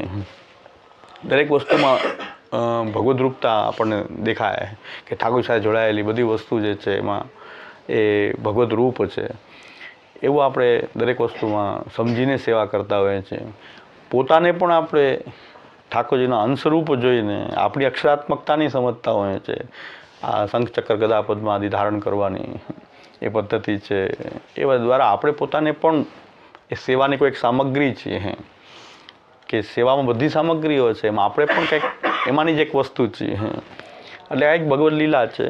આપણે પણ એ ભગવદ લીલામાં કંઈક ને કંઈક આપણે પણ છીએ. તો આપણી જે હીનતા છે એ દૂર થાય છે. પહેલાં તો બધા નહીં કે અમે લીલા તો બહુ દૂરની વસ્તુ છે, અમે થોડા લીલામાં પાત્ર છીએ, આપણું એવું ક્યાં ભાગ્ય છે કે એ હીનતા જે છે એ દૂર થઈને આપણે પણ કંઈક પોતાને પણ બધું જ્યારે લીલાત્મક જોઈએ છીએ ત્યારે આપણે પણ પોતાને એ લીલાના પાર્ટ રૂપે જોઈ શકીએ. ખાલી હું જ લીલાનો પાર્ટ, એ પણ અભિમાન ઉત્પન્ન કરી દે કે હું જ એક લીલાનો જીવ છું, એક અહંકાર ઉત્પન્ન કરી દે. પણ જ્યારે બધું જ પ્રભુ સાથે જોડાયેલી બધી વસ્તુ જે છે કંઈક ને કંઈક લીલા સામગ્રી છે, પ્રભુની સેવાની સામગ્રી, ભગવદ રૂપતા છે, તો હું પણ એક છું, તો મારી અંદર પણ એક ભગવાનનો અંશ હોવાથી હું પણ ભગવદ રૂપ.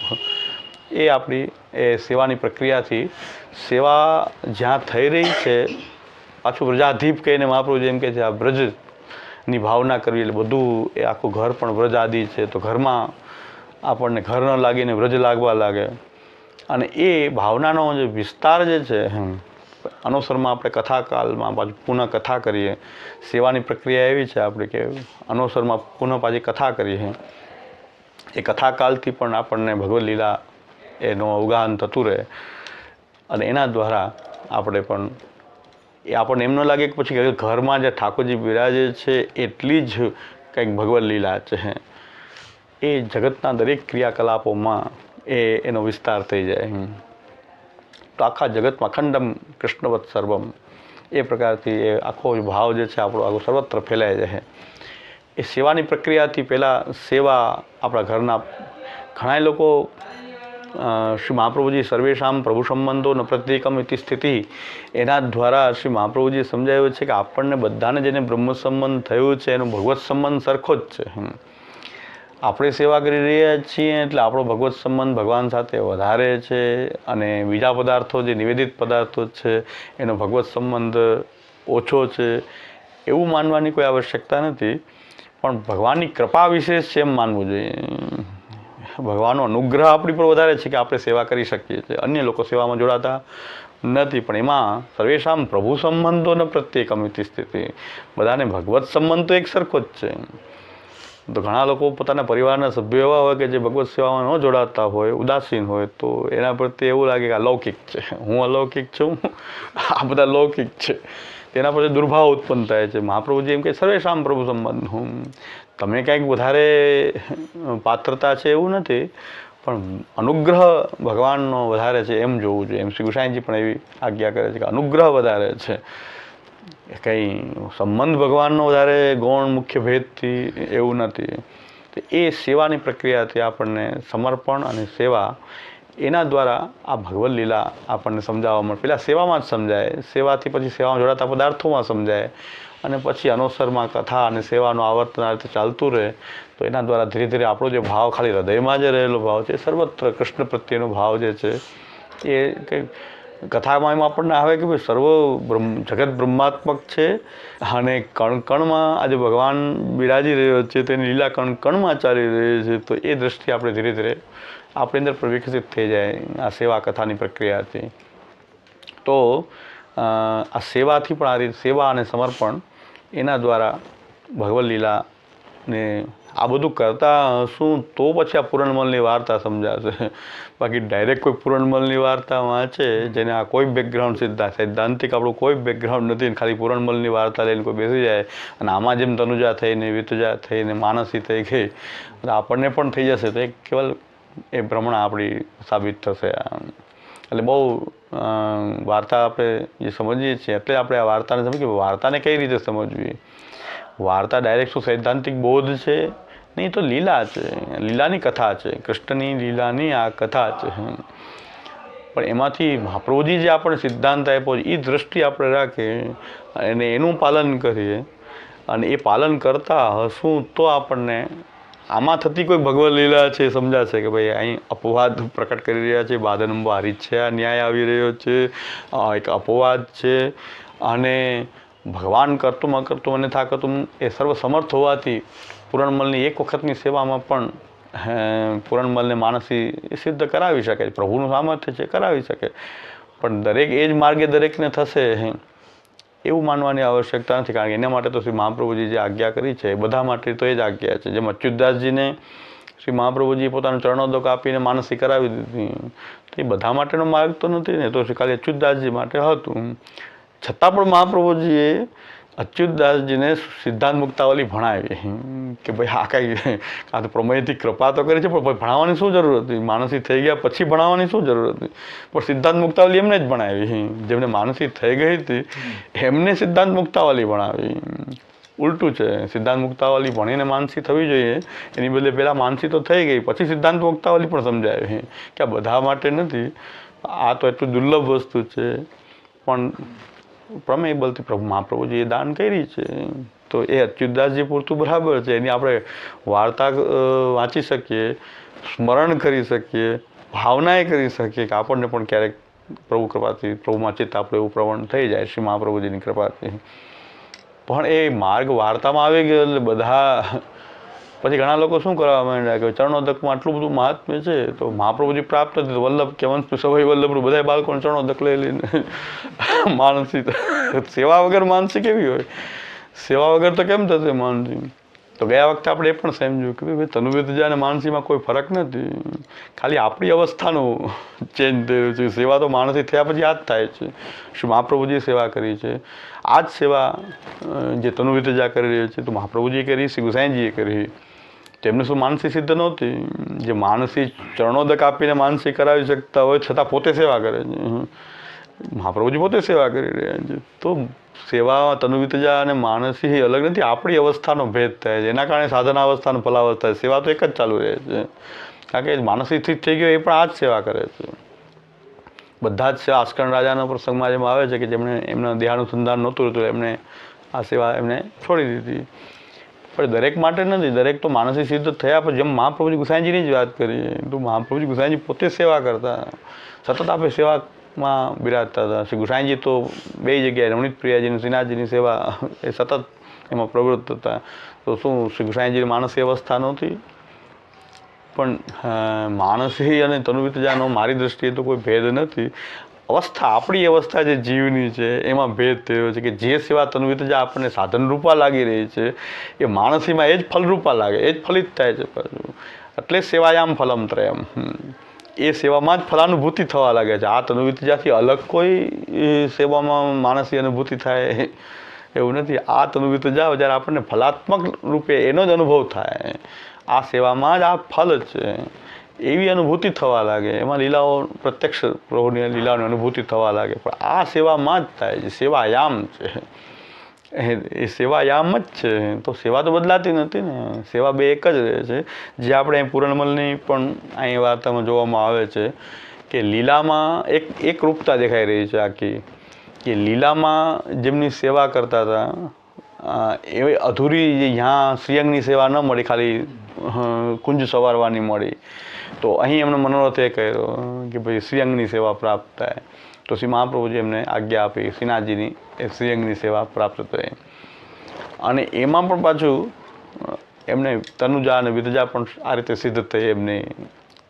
કારણ કે આખો શ્રીનાથજીનો જે પ્રકાર જે મંદિરનો છે એમાં તનુજા અને વિતજા એટલે એ તનુ વિતજા સેવાનો પ્રકાર પણ ત્યાં બતાવ્યો અને અંતે શ્રી મહાપ્રભુજી એમને માનસીનું દાન કર્યું.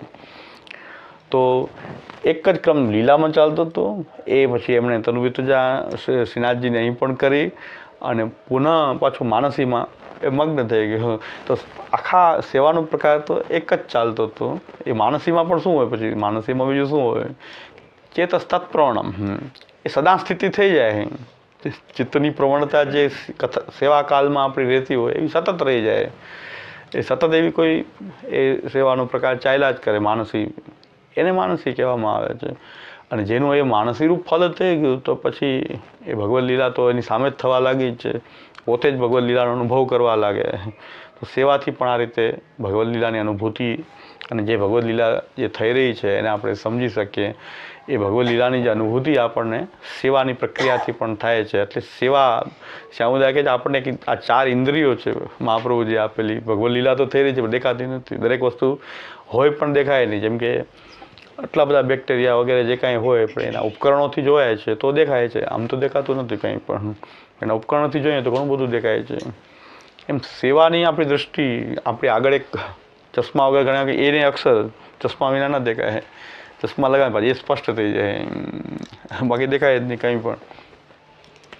એવી રીતે આ શરણાગતિ સમર્પણ સેવા, આ સિદ્ધાંતને આપણે ધારણ કરીએ અને એ રીતે આપણે ભગવદ લીલા સામે કાંઈ થઈ રહ્યું છે જે કાંઈ એને એ દ્રષ્ટિથી આપણે એ જોઈએ તો એ લીલા અનુભૂતિ, એ શરણાગતિ, સમર્પણ અને સેવા, આ ત્રણેય પ્રક્રિયાથી આપણને ભગવદ લીલાની અનુભૂતિ આપણે કરી શકીએ. આગળ હવે ભક્તિ.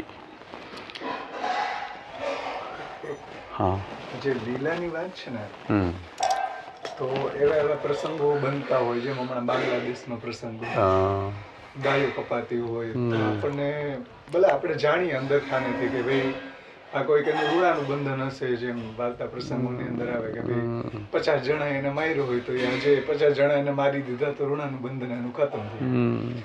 પણ જ્યારે કોઈની સાથે આપણે વાત કરવી હોય ને તો આપણને એક આ લીલા બોધ કહેવા માટે થોડુંક બીજાને એમ લાગે કે આ લોકો કેમ આ વાતની સેન્સિટિવિટી કેમ નથી એનામાં, એવું લાગે. જેની સાથે આપણે જયારે ચર્ચા કરીએ ત્યારે કોઈને આપણા પ્રત્યે એવું લાગે કે આને કોઈ સહાનુભૂતિ જ નથી છે એનામાં. તો આપણે કઈ રીતે લીલાબોધને સમજવું એમ? લીલાબોધ જે છે એ તો હકીકતમાં આપણા અનુભવ કરવાની વસ્તુ છે. સામે પાત્ર ન હોય ત્યારે આપણને લીલા દૃષ્ટિથી આપણે નહીં સમજાવી શકીએ. પણ બ્રહ્મ જે છે એમાં જે વૈષમ્ય નિર્ગુણ્ય દોષ જે છે પરિહાર કરવા માટે જે મહાપ્રભુજી યુક્તિ આપી છે કે ભાઈ જે કાંઈ થઈ રહ્યું છે આપણને એમ લાગે છે કે કોઈ એક વ્યક્તિ બીજા ઉપર કંઈક કરે તો કંઈક દ્વૈત જ્યાં છે કે ભાઈ એક વ્યક્તિ બીજાને અન્યાય કરે તો અન્યાય કેવા છે, પણ પોતાનો હાથ એક ઊંચો રાખે કોઈ નીચો રાખે. તો અમારું શાસ્ત્ર એમ કહી રહ્યું છે કે આ ભગવાન જ પોતાનો સર્વરૂપ તરીકે પ્રભુ જ છે. તો જે કાંઈ કોઈને મારવામાં આવી રહ્યો છે કે જે મરી રહ્યો છે હકીકતમાં તો એ ભગવાન જ પોતે અનુભવ કરી રહ્યો છે. એના દુઃખનો ભગવાનને અનુભવ છે, કારણ કે ભગવાન પોતે જ દુઃખી થઈ રહ્યા છે. સૃજતિ પ્રભુ તત્રાતિ વિશ્વાત્મા હરતે હરતિ ઈશ્વર. એટલે આપણે એ લીલા દોર એટલું જ સમજાવી શકીએ આપણે કે ભાઈ બીજાને કોઈ કરે, બીજા ઉપર કોઈ કરે તો અત્યાચાર કહી શકાય. પણ લીલાબોધ અમે એટલા માટે કહી રહ્યા છીએ કે એક જ તત્વ છે આખું અને એની અંદર જ બધું થતું હોય. તો જેમ આપણા શરીરમાં ઘણું બધું ચાલી રહ્યું છે એમ ભગવાન માટે તો એટલું જ છે આ બધું જે કાંઈ છે. અને એ કંઈ કોઈ કપાઈ રહ્યું છે તેને એ પોતે જ કપાઈ રહ્યો છે હકીકતમાં. આ યુક્તિથી આપણે સમજાય. બધા મહાપ્રભુજી પણ વૈષમ્ય નિર્ગુણ્ય દોષ વારંવાર જો દ્વૈત આવશે આ દોષ ઉત્પન્ન થઈ જશે.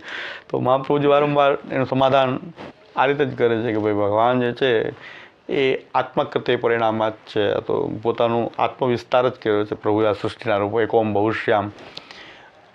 અને એ પણ પાછું પ્રભુએ આ બધી વસ્તુ સેન્સિટિવિટી આપણામાં નથી એમ ન કહી શકાય, કારણ કે આપણે એને એ ધર્મની દૃષ્ટિથી જ્યારે જોઈએ છીએ ત્યારે શું સારું છે, શું ખરાબ છે, શું પાપ છે, શું પુણ્ય છે, એ જો એ પણ ભગવાને જ આપેલી આપણને દૃષ્ટિ છે. પાપ છે એ પાપ છે, પાપીઓ સામે લડવું પણ જોઈએ. લીલાબોધ તમારો એ પણ કહી રહ્યો છે કે અમે લડીએ, લડવાનું છોડતા નથી પણ લીલાબોધથી લડીએ છીએ કે ભગવાને એ પ્રકારનું અહીં કોઈ પાપીઓને શાસ્ત્ર આજ્ઞા પણ પ્રભુની જ લીલા છે. જે કંઈ થઈ રહ્યું છે એ પ્રભુની લીલા છે. એનો મતલબ કે બ્રોડ સેન્સમાં છે કે ભાઈ અમે કદાચ લડશું તો પણ એક લીલાના રૂપમાં, કે ભાઈ ભગવાને અમને એ બુદ્ધિ આપી કે ત્યાં પાપીઓ સામે લડવું જોઈએ. તો અમે પાપને પાપ તરીકે પણ જોઈએ, ખરાબ વસ્તુને ખરાબ કહે છે, અન્યાય છે એને અન્યાય કહે છે, એની સામે લડીએ પણ છે. પણ પ્રભુ જે છે, ભગવાન જે છે, એ કોઈને દુઃખ આપે છે કે નથી આપતો, કે કોઈને પ્રત્યે પક્ષપાત કરે છે એમ ન કહી શકાય, કારણ કે એનો સ્વરૂપનો જ આ આખો વિસ્તાર છે. એ અમારી ભાવના છે કે ભગવાન, અમારું શાસ્ત્ર દૃષ્ટિ એમ કહી રહી છે કે આ સ્વરૂપનો જ વિસ્તાર છે. અને ભગવાન એ પીડાનો અનુભવ પોતે કરી રહ્યો છે, તો અમે પણ કરીએ, શું કામ ના કરીએ? અમે એના અંશ છીએ, તો ભગવાન એ પીડાનો અનુભવ કેમ ના કરે? આપણા શરીરમાં કોઈ દુખાવો હોય તેનો અનુભવ ભગવાન સર્વજ્ઞ હોવાથી, સર્વવ્યાપી હોવાથી એ જે પીડા છે, જે દુઃખ છે, એનો ભગવાન અનુભવ. કેટલા સેન્સિટિવ છીએ આપણે તો, કે ઓલા લોકો આની બહુ ડિબેટ તો બહુ ચાલે છે, તો મુલ્લા લોકોને આ લોકો વારંવાર જે એથિસ્ટ લોકો હોય મુલ્લા લોકોને એમ જ કહે કે આ બધા દુઃખ ને દર્દ ને બધા કેમ આવી રહ્યા છે? જો ભગવાન સર્વજ્ઞ છે, સર્વશક્તિમાન છે, તો આ બધા દુઃખી કેમ છે? બધા આવા અન્યાય કેમ થઈ રહ્યા છે? કેમ એટલી પીડા છે જગતમાં? આ જ તર્ક જૈનના મુનિઓ પણ પ્રવચન કરતા હોય ત્યારે ભગવાનની જે આપણી જે ધારણા છે એનું ખંડન કરવા માટે, અહિંસા પરમો ધર્મ બતાવવા માટે એ લોકો પણ આ જ દલીલ આપતા હોય છે કે જો ભગવાને આ સૃષ્ટિ પ્રકટ કરી છે તો પછી આવી સૃષ્ટિ કેમ પ્રકટ કરી દુઃખવાળી? તો એ બધા નાસ્તિકો જેટલા છે મોટાભાગે આવો તર્ક આપતા જ હોય છે. પણ ત્યાં અમે એમ કે અમે એમ ભગવાન ઉપર બેઠા છે ને જગત દુઃખી થઈ રહ્યું એવું અમે નથી માનતા. હા, ભગવાન એ રૂપમાં પોતે દુઃખી થઈ રહ્યો છે. એ તો આ લોકો જો એ દ્વૈત માનશું આ દોષ ઊભો થશે જ. રામાનુજોને ત્યાં પણ છે, માધવની પ્રક્રિયામાં પણ થશે. પણ મહાપ્રભુજીના સાકાર બ્રહ્મવાદમાં મહાપ્રભુજી એમ કહે છે કે ભગવાન પોતે દુઃખી થઈ રહ્યો છે આ રૂપમાં, એ દુઃખનો પોતે અનુભવ કરી રહ્યો છે. તો દોષ જે પ્રભુ ઉપર ન આવી શકે. ના, લીલા આ રીતે બ્રોડ સેન્સમાં લીલા ચાલી રહી છે. આ જ વાત એકવાર કે કોરોના વખતે આવી હતી કે ભાઈ કોરોના આવું કેમ આવ્યું? તો વિવેકસ્તુ હરિ સર્વમની જે ઈચ્છા તક કરી છે હતી, તો કોરોનાનું આવવું એ ભગવાનની ઈચ્છાથી થયું છે, એમાં કંઈ ના કહી શકાય. હવે જો લોકોએ વેક્સિન શોધી લીધી ત્યારે બધા એમ કહેવા અમે કે વેક્સિન તો અમે શોધી, માનવ પ્રયત્ન શોધાઈ ગયા, એટલે અમે કોરોનાનો ઉપાય તો અમે કરી લીધો. તો ત્યારે તમે એમ કોરોના આપ્યું ભગવાન, પણ તમને વેક્સિન સુધારણી અમે તો વિવેકસ્તુ હરિસર્વ નિજ છાતમાં તો એ બધું આવી જશે. કોરોનાનું આવવું, કોરોનાનું રહેવું, પછી કોરોનાને દૂર કરવાની રસી શોધાવવી, એમાં પણ અમે તો વિવેકસ્તુ હરિસર્વ નિજ છાતક કહીએ છીએ. તો બીજા લોકો જ્યારે રસી શોધાઈ ગઈ હતી તો વૈજ્ઞાનિકોએ શોધી લીધી. પણ વૈજ્ઞાનિકો શોધવાની જે શક્તિ જે છે એ રૂપે પણ અમે તો ભગવાનની લીલા માનશું, એની જ ઈચ્છા માનશું કે રસી શોધાઈ જાય. કેમ 2-5 વર્ષ લાગ્યા?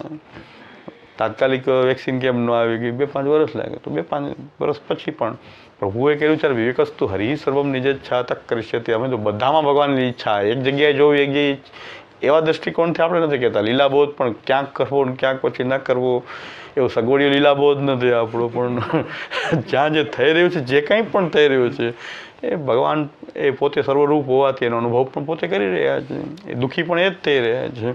અને એ દુઃખ દૂર કરવાનો શું ઉપાય છે એ પણ શાસ્ત્રોએ આપેલો છે. એ અનુસાર અમે એને પાપ પણ કહેશું, એની સામે લડશું પણ ખરા. ખાલી માલા લઈને જપીને ઘણા એનો એવો ભક્તિ માર્ગી અભિગમ છે કે જે થતું એ થવા દે, આપણે ખાલી માલા જપ કરવું. આપણે તો હરિનામ, આપણે તો બીજું કંઈક જે થવું હોય થાય, દુનિયાનું જે થવું હોય થાય, અમે તો હરિનામ લેશું. તો ત્યાં આપણે એમ કહી શકીએ કે ભાઈ આ હરિનામ લેવાની પ્રક્રિયા જે છે, આપણે ત્યાં એવો જળાગ્રહ નથી કે આપણે સગવડિત વસ્તુ લીલાબોધ કહેશું, અમુક કંઈ નહીં કહેવું. સમગ્રતાથી આપણે જોશું એમાં બધું જ આપણે ભગવાનની લીલા છે એમ માનશું. એનો પ્રતિકાર થશે ત્યાં પણ ભગવાનની લીલા જોશું. કે દુઃખ થશે તો આપણે માનશું કે ભગવાન જ પોતે એ રૂપમાં એ દુઃખી થઈ રહ્યો છે. અને આપણે કર્તવ્યથી વિમુખ થવામાં પણ આપણે નથી માનતા, કારણ કે લૌકિક પ્રયત્ન પણ કરીએ છીએ લૌકિક જીવન જીવવા માટે. જ્યાં સુધી વ્યસન દશા નથી આપણી ત્યાં સુધી આપણે લૌકિક પ્રયત્ન લૌકિક જીવનમાં કરતા હોઈએ છીએ. તો આપણે કોઈ અન્યાય સામે લડવા માટે પણ પ્રયત્ન કરીએ તો એમાં કંઈ આપણો ભક્તિ માર્ગ ક્યાં આપણો ખંડિત નહીં થાય, કે આપણે ભક્તિની બહારની વાત નથી. એટલે ભક્તિનું સર્કલ આપણું એવડું મોટું છે મહાપ્રભુજી બનાવ્યું કે બધું એમાં સમાઈ જાય. આપણું જે જીવન આખું જે છે એ જીવતા હોય છતાં આપણે ભક્તિ કરતા હોય. બીજી જગ્યાએ તો ખાલી જો જપ કરે એટલી વાર જ ભક્તિ કહેવાય. એ જપ છોડવો જ નહીં. જપ નહીં કરીએ તો પછી એ માલા જપ છોડી દીધો, ભજન છોડી દીધું, તો આપણી ભક્તિ ગઈ. એટલી વાર જ આપણી ભક્તિ થઈ. આપણે એવું નથી માનતા. આપણે એવું ભગવાનને સમર્પણ, સેવા અને કથા, આપણી પ્રક્રિયા એવી છે કે આપણે આખા જીવનને પ્રભુને સમર્પિત કરીને, આલોક પરલોક બધું જ પ્રભુને સમર્પિત કરી, અને જ્યાં સુધી લૌકિક પ્રયત્ન પણ કરી રહ્યા છીએ, તો પછી કોઈ પરોપકાર આદિ કાર્ય પણ આપણે ધર્મ નથી એવું આપણે નથી કહેતા, પણ એમાં આપણી ભક્તિ ખંડિત નથી થતી ક્યાંય પણ. કોઈ પણ અવસ્થામાં આપણી ભક્તિ માર્ગમાં આપણી ભક્તિ ખંડિત નહીં થાય, કારણ કે બધું આપણે એ ભગવાનની લીલારૂપ જોઈ રહ્યા છીએ, એટલે દરેકમાં ભક્તિની દૃષ્ટિથી જોઈ રહ્યા છીએ આપણે. તો એક લીલા બોધ આપણને સર્વત્ર છે. ન હોય તો ખાલી બોધ રૂપમાં પણ, શ્રી મહાપ્રભુજીની આજ્ઞાના રૂપમાં પણ આપણે એવું માની શકીએ બધું જ ભગવાનની લીલા છે.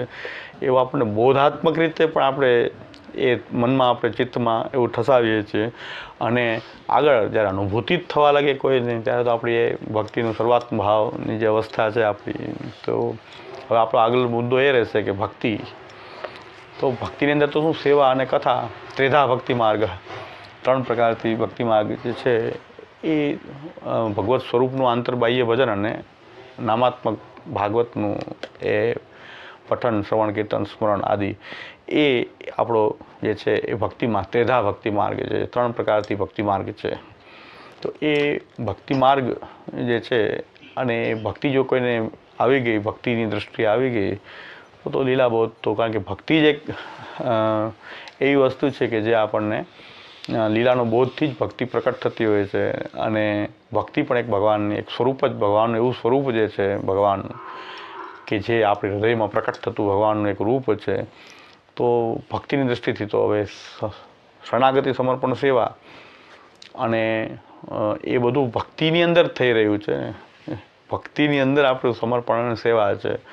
તો જો સેવાથી જો લીલાબોધ થઈ શકતો હોય, તો ભક્તિભાવ જેની અંદર પ્રકટ થઈ ગયો છે, તો એને લીલાબોધ તો ખૂબ સહજ છે. એટલે ત્યાં બહુ વિસ્તારની આવશ્યકતા જ નથી, કારણ કે જો શરણાગતિ, સમર્પણ, સેવા આપણને સમજાણું છે, એ તો ભક્તિની અંતર્ગત આવતી બાબત છે. સેવા ભક્તિની અંતર્ગત આપણે કરી રહ્યા છીએ. તો સેવાની અંદર ભક્તિ છે, ભક્તિની અંદર સેવા છે. તો ભક્તિથી તો લીલાબોધ સહજ જ છે ને, કે આપણી કે સેવા જ આપણો એક અંદર રહેલા ભક્તિભાવ જે છે, એ ભગવાન તરફ આપણો જે અનુભાવને આપણે જે પ્રકટ કરવું, એને તો આપણે સેવા કહીએ છીએ. જે હૃદયમાં રહેલો જે સ્નેહ છે પ્રભુ પ્રત્યેનો, એની અભિવ્યક્તિ. શ્યામુદા દરેક જગ્યાએ સમજાવે છે કે પુષ્ટિ માર્ગમાં બધી જગ્યાએ ચક્ર ચાલે છે, કે હૃદયમાં રહેલો સ્નેહ, એનો અનુભાવ જે છે એ સેવા છે. અને સ્નેહ એટલે ભક્તિ. એ ભક્તિનો અનુભાવ એક સેવા બની જતી હોય છે. હવે આપણા હૃદયમાં ભક્તિભાવ ન હોય તો પછી ચક્ર એવી રીતે ચાલે છે કે સામે જે સેવા કરી રહ્યા છે એનાથી તો ભક્તિ પ્રકટ થઈ જતી હોય છે. સમુદાય કે આપણી સાધના પ્રમાણે બધે જ એક ચક્રની પ્રક્રિયા ચાલે છે. ઘણી વાર એક વખત શું કે તો પછી ભક્તિ હશે તો સેવા કે હશે ને, હૃદયમાં ભક્તિ હશે તો એનો અનુભાવ થઈ જશે સેવા. હૃદય આવું શૂન્ય, આપણા જેવાનું હૃદય શૂન્ય હોય ભક્તિભાવથી, અને આપણે સેવા કરીએ, તો શું આપણી સેવાની ક્રિયા ભક્તિનું દાન કરી દેશે. પાછું એક ચક્ર થઈ જશે કે ભાઈ ભક્તિથી પણ સેવા થાય ને, સેવાથી પછી ભક્તિ થાય, એમ આમ ચક્ર ચાલતું રહે. સેવા વિરહિત ભક્તિ હોઈ શકે, ભક્તિ વિરહિત સેવા હોઈ શકે. ભક્તિ વગરની જે સેવા છે, ભક્તિ વિરહિત સેવા જે છે, એ તો સેવા જ નહીં કહેવાય ને. ભક્તિ વગરની જે સેવા, એ તો સેવા જ નથી. કારણ કે ભક્તિ ભાવે તો તિરસો યથા દુષ્ટૈ સ્વકર્મ વિહિ અન્યથા ભાવમાં આપણને તસ્મા સ્થાના ચ નશ્યતિ. મહાપ્રભુજી કહે છે કે ભક્તિ વિરહિત તો સેવાનો કોઈ અવકાશ જ નથી. પણ ભક્તિ એવી વસ્તુ છે કે સેવા વિરહિત હોઈ શકે. જે કથાથી ત્રેધા ભક્તિ માર્ગ એટલે જ આપણે કે ભાઈ ભક્તિ એવી હોઈ શકે કે જેમાં સેવા નથી, અને એ ભક્તિ કોઈ કરતો હોય, ભક્તિભાવ તો હોઈ શકે છે કથાથી. અને કથા ભક્તિ મહાપ્રભુજી બતાવી જ છે કે ભાઈ સેવા વગર પણ ભક્તિ તો હોઈ શકે. અને એ ભક્તિ જે છે પાછું એમાંય ચક્ર તો છે જ, કે જેને કથાથી ભક્તિ પ્રકટ થઈ છે એને સેવાની કામના તો રહેતી જ હોય છે. સેવા એને કથાથી સમજાય છે કે સેવા તો હું સેવાથી દૂર છું, એવું કથાથી તો સમજાય છે ને, કે પ્રભુની જે અનુભૂતિ મને એક સેવા ક્યારે પ્રાપ્ત થશે, તો કથા પાછી એક સેવાના ભાવને પણ પ્રકટ કરતી તો હોય છે. પણ ભક્તિમાં સેવા હોય તો જ ભક્તિ કહેવાય એમ ભક્તિ માટે ન કહી શકીએ. પણ સેવા જો ભક્તિભાવ વગરની કે અન્યથા ભાવવાળી હોય તો પછી એ સેવા એ ભક્તિમાર્ગી પ્રકારની આપણી જે મહાપ્રભુજી ઉપદેશેલી સેવા નથી. જે આપણા મંદિર હવેલીઓમાં જે થઈ રહી છે સેવા થઈ રહી છે ત્યાં ભક્તિનો કોઈ સવાલ જ નથી. એનાથી આગળ ભક્તિ પ્રકટ થવાની અન્યથા ભાવવાળી જ છે.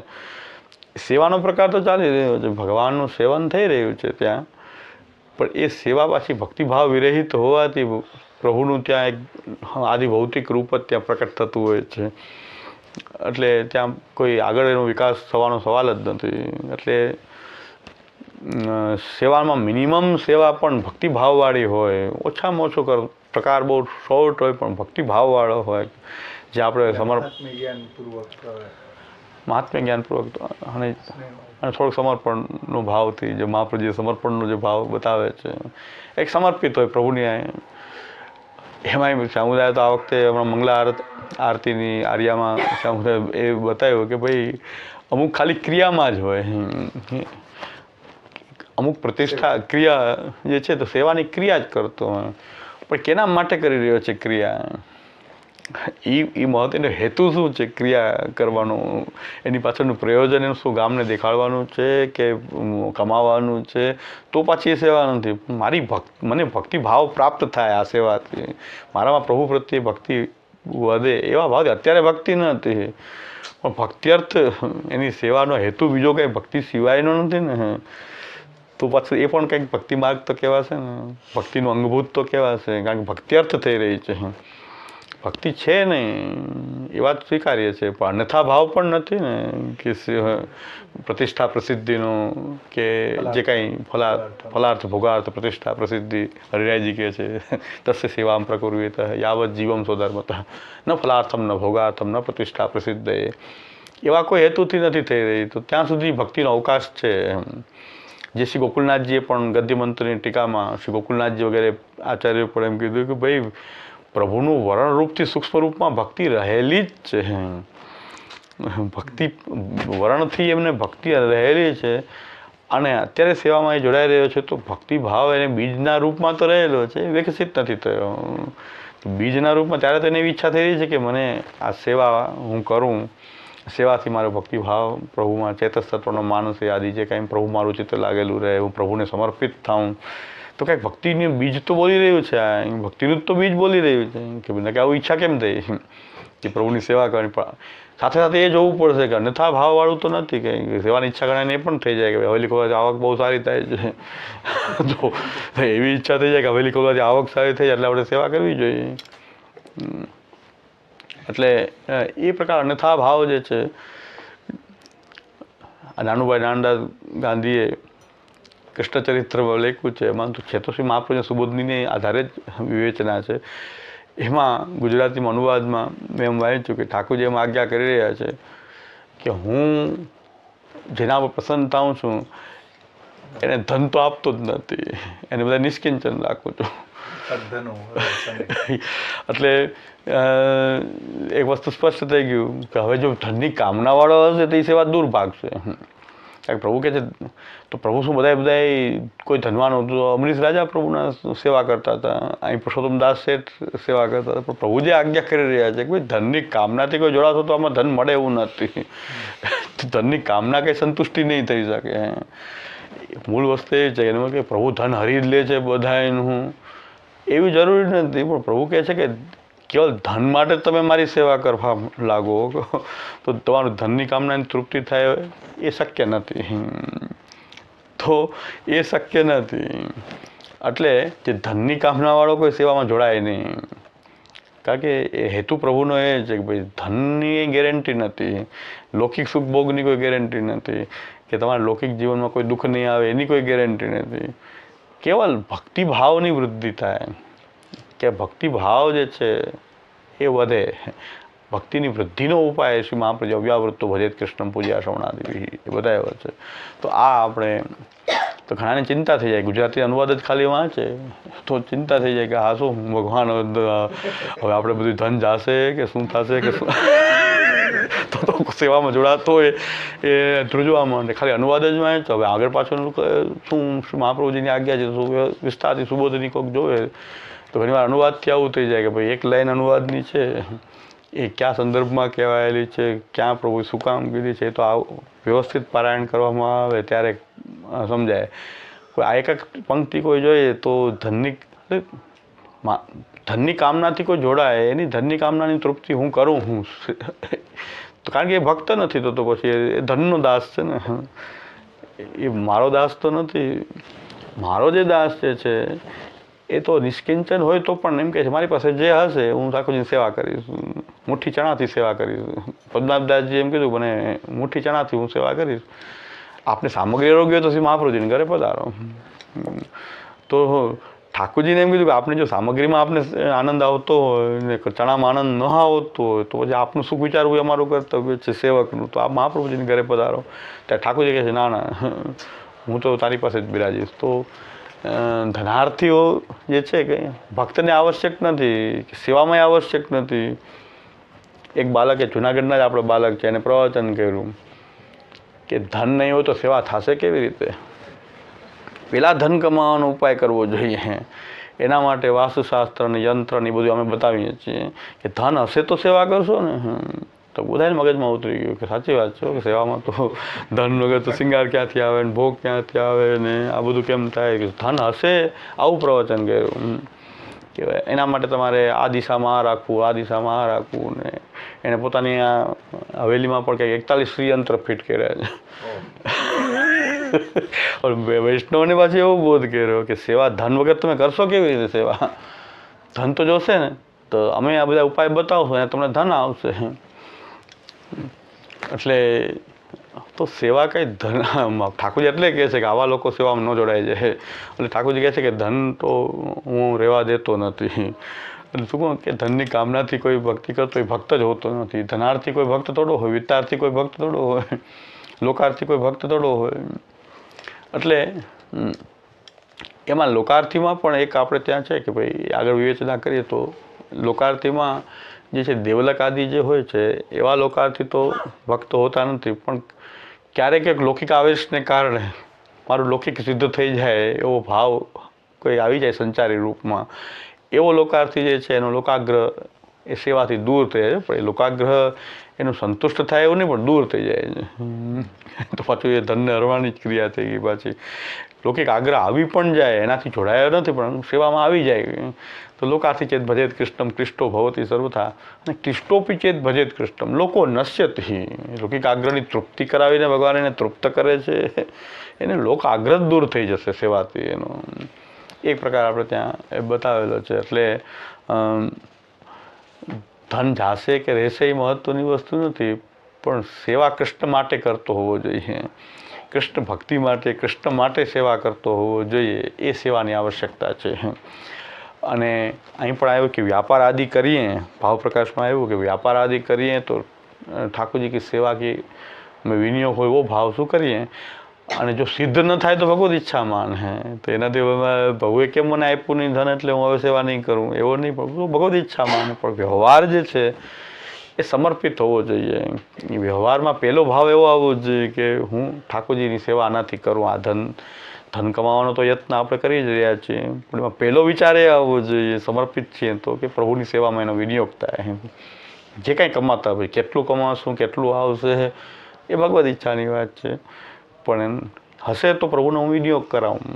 એટલે હમણાં જ શ્યામુદાનું વચન આવ્યું કે નીરજભાઈ મૂકે છે, તો તેમાં હમણાં જ લેટેસ્ટ શ્યામુદાએ કીધું કોઈ ચૈતન્ય સંપ્રદાયનો એક ભક્ત હતો, એને ઠાકોરજીનું સ્વરૂપ પ્રાપ્ત થયું. તો એ ઠાકોરજીની સેવા પોતે ભિક્ષા માંગે અને જે ભોગ ધરી દે. ઠાકોરજી કીધું આ રોજ મને રોજ આ ભિક્ષાનું આ મને ભાવતું નથી, આ બધું મને નથી ભાવતું. તો એ ભક્તએ એમ કીધું કે ધન આપી દો તો ધનથી ધરું એમ નથી કીધું કે આપને જો ન અનુકૂળ આવતો હોય તો હું તો આ ધરીશ, મારી પાસે આ છે એ હું ધરીશ. પ્રભુને એમ નથી કીધું આપ તો લક્ષ્મીપતિ છો તો લક્ષ્મી આપો તો હું વૈભવથી સેવા કરું. આપને કેમ જો એ અનુકૂળ ન આવતું હોય તો આપણે બીજાની પાસે સેવા લ્યો પધારો, પણ હું તો આ રીતે રહીશ. ત્યારે ભક્તે એમ નથી કીધું કે મને ધન આપો, હું તો જે છું એ પ્રમાણે સમર્પિત રહીશ, ભિક્ષાથી લાવું છું તો ભિક્ષાથી ભોગ કરીશ, તો મારી પાસે જે હશે એ હું આપને ધરું છું. પદ્મનાભદાસજી પણ એ જ કહ્યું કે મારી પાસે છોલા છે, હું છોલા ધરું છું, સામગ્રી જે બીજે પ્રાપ્ત થતી હોય, મહાપ્રભુજીને ઘરે પધારવું હોય તો આપ પધારી શકો છો. આપને એવું બંધન થોડું છે કે આ મારે ત્યાં અનુકૂળ ન આવતું તોય બિરાજવું, તો પછી ઠાકોરજીના સુખનો વિચાર કરવો એ સેવા છે. તો ઠાકોરજી કહે નહીં મને તો આમાં ખૂબ સુખ છે. એમાં ચૈતન્ય સંપ્રદાયની કથામાં પણ એમાં કે ઠાકોરજી કહે નહીં મને હું આ ભિક્ષાથી આનંદ છે. પણ કંઈક ચેક કરવા માટે પ્રભુ એમ કહે છે કે નથી ભાવતું એવું પણ કહે છે કે આ તારી ભિક્ષા અનુકૂળ નથી આવતી. તો એમ કહે છે મારી પાસે તો આ જ વ્યવસ્થા છે. પણ શ્યામુદાએ આજ્ઞા એમાં એ કરી છે સુંદર રીતે કે ભક્ત એમ નથી કહ્યું કે મને ધન આપો, મારી પાસે નથી તો આપી દો, એવી તો કામના નથી કરી. હું તો જેમ પ્રભુ તો લક્ષ્મીપતિ છે ને, તો આમ થોડુંક અમને આપો આમ શું વાંધો, તમે લક્ષ્મીના પતિ છો, થોડોક અંશ તો અમને આપો, થોડોક છાંટો અમને આપો આમ તમને વાંધો શું છે. પણ એવું ભક્ત કોઈ દી માંગી શકે જ નહીં. તો આ આપણો જે છે કે હજી આગળ આ પૂર્ણમ શક્તિના તો પ્રારંભમાં જે છે કે ભાઈ શરણાગતિ, સમર્પણ, સેવા અને ભક્તિ એવા મહાપ્રભુજી આપેલી એવી ઇન્દ્રિયો છે, એવા ઇન્દ્રિય સ્થાની ઉપકરણો આપણને પ્રાપ્ત છે જેથી કરીને આપણને લીલાબોધ થઈ શકે છે. નકર લીલાબોધ બહુ કઠિન છે. જગતમાં બધા એટલે જગતને મિથ્યા કહી દે છે કે આ જગતને જોઈને કોઈને એમ ન થાય કે આમાં ભગવાન છે કે લીલા છે, મિથ્યા છે. એટલે આનાથી શું છે કે સમજાય નહીં, જગત મિથ્યા, તો જગત મિથ્યા થઈ જશે. અને દ્વૈતવાદીઓ એમ કહે છે કે ભાઈ બધે પાપ છે, એ પાપ ભોગવે છે, એમાં ભગવાનને શું, ભગવાન તો હો એ કલ્યાણ ગુણ વિશિષ્ટ, ખાલી કેવલ કલ્યાણ ગુણવાળો છે, અખંડ અનંત કલ્યાણ ગુણ એની અંદર ભરેલા છે. આ તો જગત છે પાપી છે તો દુઃખી થાય. દ્વૈત બુદ્ધિવાળા જે છે એ બધામાં ભગવાનની લીલાની તરીકે એને એપ્રિસિએટ નથી કરી શકતા. પણ મહાપ્રભુજી આપણને શરણાગતિ, સમર્પણ, સેવા, ભક્તિ આ હૃદયમાં આપણે ધારણ કરીએ તો આ ઇન્દ્રિયો જેની વિકસિત થઈ જાય તો આપણે લીલાબોધ આપણને શ્રી મહાપ્રભુજીની કૃપાથી એ સહજ રીતે આપણને લીલાબોધ થાય. અને આપણા પ્રભુની બધી લીલા જે આપણા ઘરમાં વિરાજતો જે ઠાકોરજી છે એની આ સર્વત્ર બધી લીલા એ ચાલી રહી છે. આટલું સમજાય ત્યાર પછી આ વાર્તા પૂર્ણમ ક્ષત્રિયની વાર્તા આપણને બરાબર સમજાય છે. નકર આપણે બધાને ગોટાળો થઈ રહ્યો છે કે શ્રીનાથજીનો શું પ્રશ્ન છે, શ્રીનાથજીનો શું પ્રશ્ન છે વારંવાર. પણ શ્રીનાથજીનો પ્રશ્ન આ છે કે પ્રભુએ હવે એમાંથી એક મત આપણે ત્યાં એવો પ્રકટ થયો, શ્રી હરિરાયજી મહારાજે એમ કહ્યું કે મહાપ્રભુજી ગ્રહ સેવાની રીત પ્રકટ કરી હતી, તત્સિદ્ધિ તનુવિતજા એ શ્રી મહાપ્રભુજીનો સિદ્ધાંત હતો. પણ જે દિવસે શ્રીનાથજી મંદિરમાં ભેળાયા એ દિવસથી પુષ્ટિ માર્ગનો સિદ્ધાંત મંદિરનો સ્થાપિત થઈ ગયો. એટલે વાર્તાના આધારે, તો વાર્તાના આધારે એમણે એમ સ્થાપિત કર્યું કે પુષ્ટિ માર્ગનો પ્રકાર કેમ નહીં, મંદિરમાં શ્રીનાથજી બિરાજ્યા એ દિવસથી મહાપ્રભુજીનો માર્ગમાં એક એડિશન ઠાકોરજી કરી દીધું જેમ કે આ એક સિદ્ધાંત મંદિરનો જે સિદ્ધાંત જે છે એ શ્રીનાથજીએ પોતે ત્યારથી સિદ્ધાંત આપણે અપનાવી લેવામાં આવ્યો. આ એક મત, કારણ કે આ શરણાગતિ, સેવા અને ભક્તિ ચારમાંથી એકેય નથી, એકેય દ્રષ્ટિ નથી. તો હવે એ શું શોધી રહ્યા છે વાર્તામાંથી? આ ચાર ન હોય, શરણાગતિ, સમર્પણ, સેવા અને ભક્તિની દ્રષ્ટિ ન હોય તો શોધી શું રહ્યા છે વાર્તામાંથી? ધનાર્જનનો ઉપાય. મંદિરથી પ્રેમ નથી કે મંદિરમાં રહીને ભગવાનને ખૂબ ભક્તિ કરવી ગમી રહી છે તો તિરુપતિ બાલાજીમાં કે શ્રીરંગજીમાં જઈને કરી શકાય. એ મંદિરની ભક્તિ ગમતી હોય એવું નથી. મંદિર એક ધનાર્જનનું એક માધ્યમ જે છે એ બની જાય, તો એ એમનો હેતુ છે. તો આ ચાર ન હોય તો આવું થશે, વાર્તામાંથી આવું મળી જાય, ન મળે એવું નથી કે આ વાર્તામાંથી આવું શોધી શકાય. ઘણું બધું શોધી શકાય વાર્તામાંથી. પણ શરણાગતિ, સમર્પણ, સેવા અને ભક્તિની જેની દ્રષ્ટિ હશે અને પછી જો વાર્તાને જોવામાં આવશે તો વાર્તામાં સમજાશે કે આ ભગવદ લીલા છે, પણ બધું જ વસ્તુ ભક્તિને માટે નથી કે ભક્તિ માર્ગમાં અનુકરણ થઈ શકે એવું ભગવાન કરી શકે. ભક્ત જે છે એ મહાપ્રભુજીના સિદ્ધાંતનું ભંગ ન કરી શકે, ત્યાં તો આપણી ભક્તિ જ નહીં રહે, તો મહાપ્રભુજીના કોઈ સિદ્ધાંતનું મૂલ્ય જ નહીં રહે. જો વાર્તાઓથી આ રીતે બધું અલગ અલગ સિદ્ધાંત સ્થાપિત થશે તો આપણા જે સિદ્ધાંતોના છોડસ ગ્રંથ, નિબંધ આદિ બધા એ બધા સિદ્ધાંતો આખા કોલેપ્સ થઈ જાય, એવી સ્થિતિ ઉત્પન્ન થઈ જાય. આના પરિણામ શું આવે એને ખબર નથી. હરિરાયજી બોલી તો દે છે કે ભાઈ વાર્તામાં આવ્યું એટલે એના કેટલા બધા દુષ્પરિણામ થશે કે મહાપ્રભુજીનો આખો જે આખો ધ્વસ્ત થઈ જશે.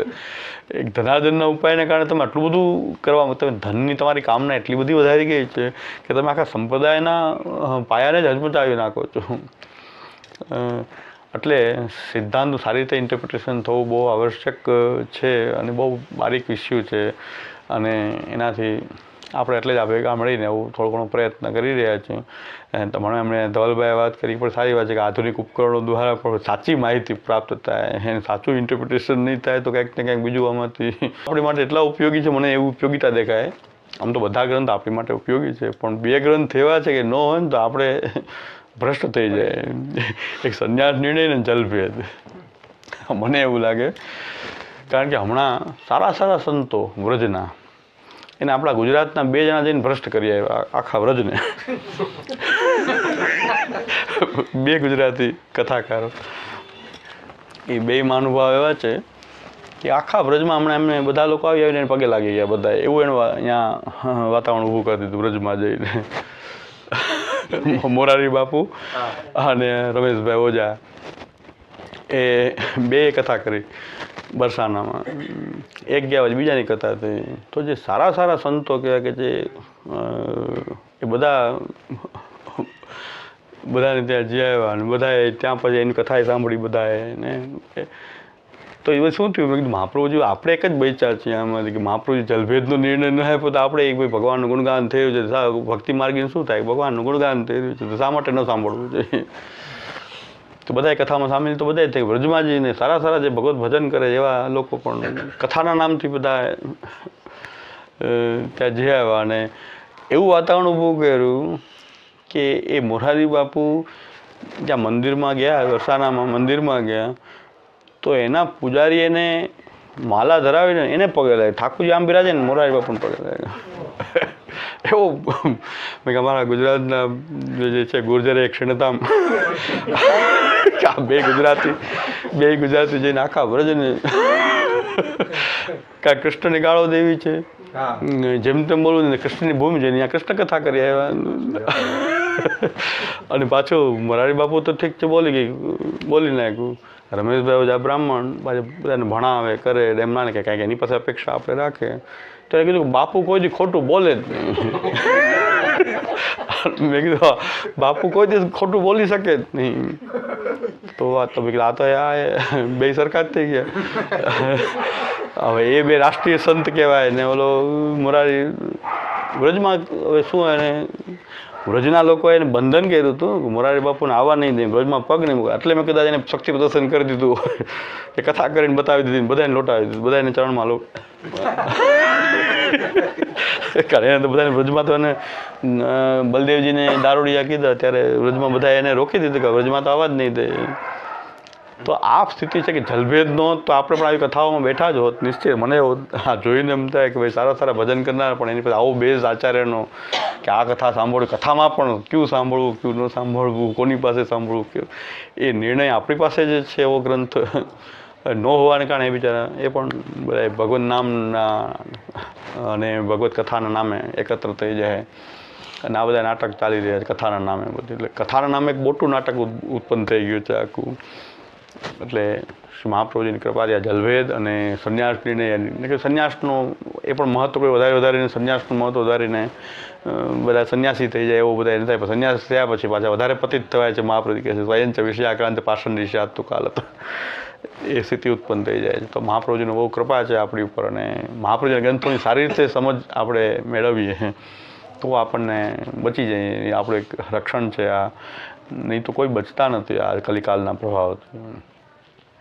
દ્રઢૈન ચરણ કેરો ભરોસો, દ્રઢૈન ચરણ શ્રી વલ્લભ ચંદ્ર છટાવિન સબ જગમાં જ અંધેરો ભરોસો, દ્રઢૈન ચરણ સાધન જોર નહીં આ કલી મેં જાસુ હોય નિવેદ, सूर का कहे द्विदयाधरो बिना मोल खोचे भरोસો, દ્રઢ ન ચરણ દૃઢૈન ચરણન કેરો ભરોસો દૃઢૈન શ્રી વલ્લભા શ્રી ગોપીનાથજી શ્રી ગુસાઈજી